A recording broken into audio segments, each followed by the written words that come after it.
À Valeur, des tablettes sont désormais mises gratuitement à disposition pour voir ce qui n'existe plus.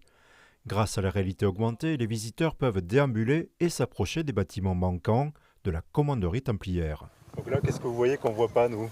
Je vois une grange, une belle grange. On voit les tuiles, les contreforts, on connaît la chapelle. On imagine que c'est un site religieux exclusivement, mais c'est avant tout une exploitation agricole. C'est important de toucher du doigt cette réalité. Pour cette première, dans le département, 3 bornes d'activation ont été installées, permettant de découvrir la grange, une vue d'ensemble du site et l'ancienne porte fortifiée, dont il ne reste aujourd'hui qu'une seule tour. Donc là, j'ai vraiment plus aucune ruine, j'ai vraiment une deuxième tour et une porte assez impressionnante. La modélisation 3D a été réalisée par l'entreprise troyenne Okenit et le défi de l'intégration de ces objets virtuels dans le champ de vision a été effectué par la PME Linkware de Seine-et-Marne. C'est une des premières fois qu'on fait ça, c'est-à-dire projeter avec des tablettes à une certaine distance des objets grands. Les proportions et les rendus des bâtiments ont été supervisés par le comité scientifique de la Route des Templiers et l'INRAP.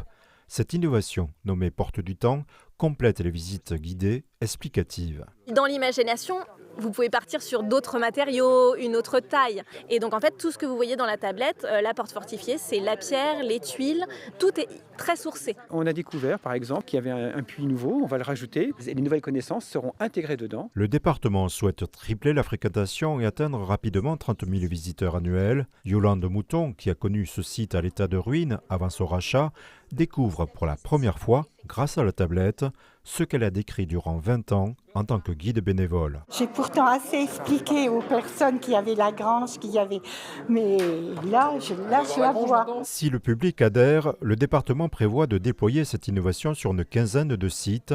Quant à Valeur, d'autres projets attractifs sont également prévus. Ça peut être recréer les foires de Champagne à Bar-sur-Aube, ça peut être bien évidemment Clairvaux. Et l'idée, c'est de créer une collection. Ah, mais il y a même le potager. Là, on voit la commanderie telle qu'elle était au XIIIe siècle, avec en particulier des choses qu'on aimerait reconstituer à terme, à savoir le pigeonnier qui est ici, la porterie et puis surtout la grange. On souhaite reconstruire tous ces éléments en impliquant des apprentis pour faire en sorte que ça ne soit pas une livraison en une saison et que ce soit une construction progressive. Les visites libres, guidées ou désormais en 3D sont gratuites. Le site accueille le public du mardi au dimanche jusqu'au 6 octobre.